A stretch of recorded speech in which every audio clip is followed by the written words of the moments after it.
एक बार इमेजिन कीजिए, कल तक एक पर्सन आपको लगातार इग्नोर कर रहा था। आपने मैसेज किया, उसने देखा पर नो रिप्लाई। आपने दोबारा मैसेज किया, 2 दिन बीत गए, 3 दिन बीत गए और फिर सडनली उसका मैसेज आता है, हे क्या कर रहे हो। आप रिप्लाई करते हैं, कन्वर्सेशन स्टार्ट होती है, वो सडनली स्वीट हो जाता है। आपको लगता है शायद अब सब ठीक हो जाएगा, लेकिन अगले ही दिन फिर से silence, no message, no attention, no explanation और कुछ दिन बाद फिर वही पर्सन वापस आ जाता है। अब सवाल ये है, आखिर ये पर्सन चाहता क्या है? क्या वो जेन्युइनली इंटरेस्टेड है? क्या वो कंफ्यूज्ड है? या क्या वो सिर्फ ये चेक कर रहा है कि आप अभी भी उसके लिए अवेलेबल हैं? और सबसे डेंजरस पार्ट, अगर ये पैटर्न बार बार रिपीट होने लगे तो आपका ब्रेन उस पर्सन के नेक्स्ट मैसेज का वेट करना शुरू कर सकता है।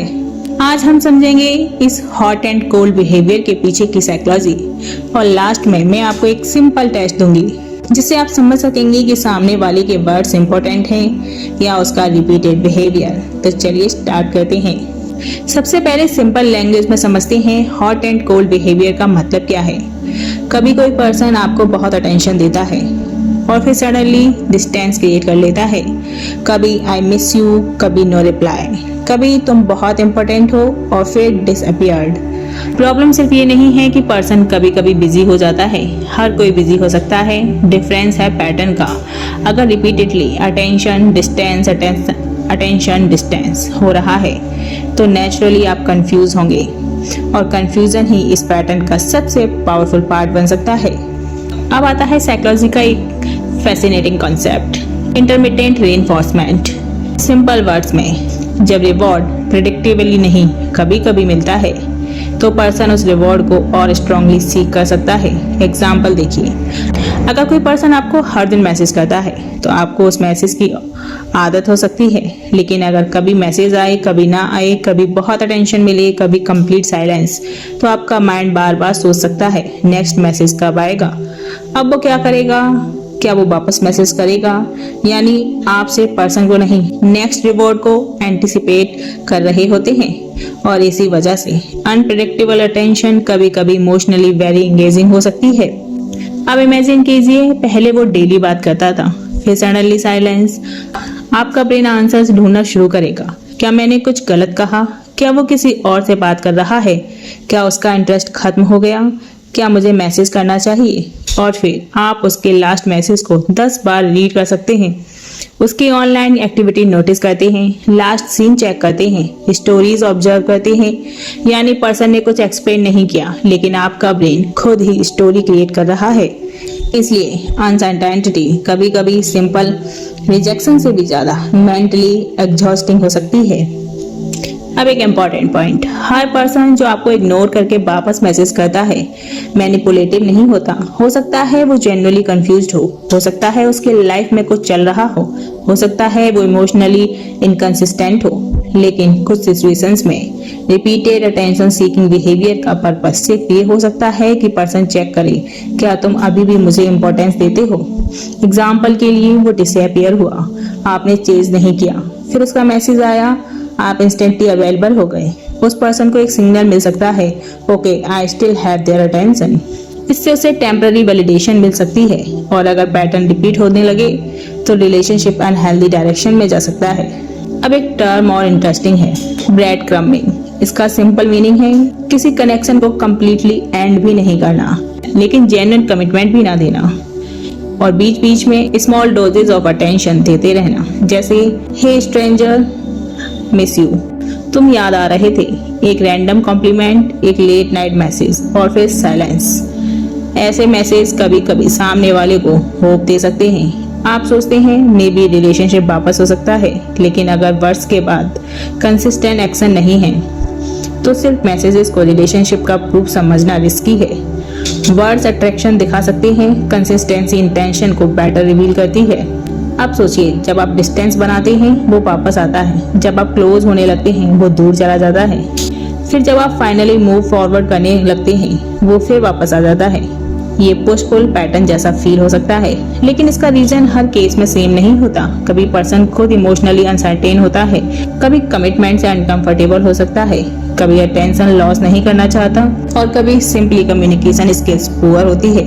इसलिए सिर्फ एक इंसिडेंट देखकर किसी को मैनिपुलेट करने वाला लेबल मत दीजिए, पैटर्न देखिए। और अब सबसे इम्पोर्टेंट पॉइंट, आप सोच रहे होंगे मैं इस पर्सन को इतना इग्नोर क्यों नहीं कर पा रहा। मे बी प्रॉब्लम सिर्फ फीलिंग्स नहीं, प्रॉब्लम अनसर्टेनिटी भी है।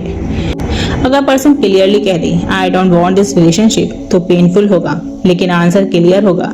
लेकिन जब पर्सन कभी पास आए कभी दूर हो तो ब्रेन को क्लियर एंडिंग नहीं मिलती और फिर क्वेश्चन चलते रहते हैं। What if, may be she still cares, may be next time things will change. और इसी मे बी में पर्सन इमोशनली स्टक हो सकता है। इसीलिए कभी कभी हीलिंग का फर्स्ट स्टेप ये एक्सेप्ट करना होता है, मुझे आंसर उसके नेक्स्ट मैसेज से नहीं, उसके कंसिस्टेंट बिहेवियर से मिलेगा। इंटरनेट पर आपको बहुत सारे रूल्स मिलेंगे, 3 डेज वेट करो, 24 आवर्स रिप्लाई मत करो, उसको जेलस करो, उसको इग्नोर करो। लेकिन हेल्दी रिलेशनशिप माइंड गेम से नहीं बनता। आपको ये कैलकुलेट करने की जरूरत नहीं कि कितने घंटे बाद रिप्लाई करना है, बल्कि पैटर्न देखिए। क्या पर्सन कंसिस्टेंसी रिस्पेक्ट करता है, क्या कम्युनिकेशन क्लियर है, क्या एक्शंस और वर्ड्स मैच करते हैं, क्या वो सिर्फ तब वापस आता है जब आप डिस्टेंस बनाते हैं, क्या हर बार अटेंशन के बाद फिर वही साइलेंस रिपीट होता है। अगर आंसर रिपीटेडली यस है तो प्रॉब्लम एक मिस्ड मैसेज नहीं पैटर्न हो सकता है। सबसे पहले चेज मत कीजिए, लेकिन गेम के लिए इग्नोर भी मत कीजिए, बल्कि क्लियर कम्युनिकेशन रखिए। आप सिंपल कह सकते हैं मुझे इनकंसिस्टेंट कम्युनिकेशन कंफ्यूजिंग लगती है। अगर तुम जेन्युइनली कनेक्शन मेंटेन करना चाहते हो तो क्लियर और कंसिस्टेंट कम्युनिकेशन मेरे लिए इम्पोर्टेंट है। बस no drama, no revenge, no manipulation. उसके बाद बिहेवियर ऑब्जर्व कीजिए।